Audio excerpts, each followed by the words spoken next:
আজকে একটি নতুন রেসিপি নিয়ে চলে এসেছি। এনে দেখতে পাচ্ছ দুশকুশি, কেউ বলে চিচিঙ্গা, কেউ বলে দুশকুশি।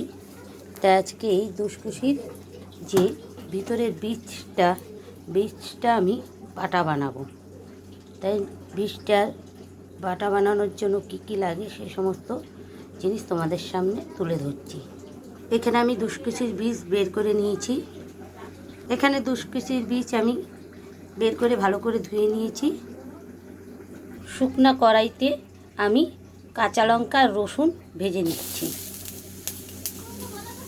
তেল ছাড়া ভেজে নিচ্ছি।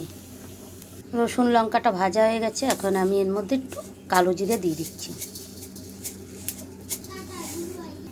একটু ভেজে নিচ্ছি। এখন নামিয়ে ফেলবো, না তো কড়া হয়ে যাবে। নামিয়ে ফেলেছি। সামান্য একটু সর্ষের তেল দিয়ে দিচ্ছি।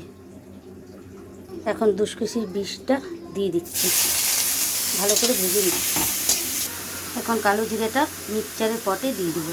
বীজটা ভাজা হয়ে গেছে, এখন নামিয়ে ফেলেছি। এখন এটা বাটা বানাবো। এর মধ্যে সামান্য একটু লবণ দিয়ে দিচ্ছি। বাটাটা হয়ে গেছে, এই দেখুন। যদি রেসিপিটা ভালো লাগে অবশ্যই লাইক, কমেন্ট, শেয়ার, সাবস্ক্রাইবার করবেন। মা লক্ষ্মী কিচেন এরকম নতুন নতুন রেসিপি দিবে, আর আপনারাও বাড়িতে এইভাবে বানিয়ে খেয়ে দেখতে পারেন। তাই এই বলে ভিডিওটি এখানে শেষ করছি। নমস্কার বন্ধুরা।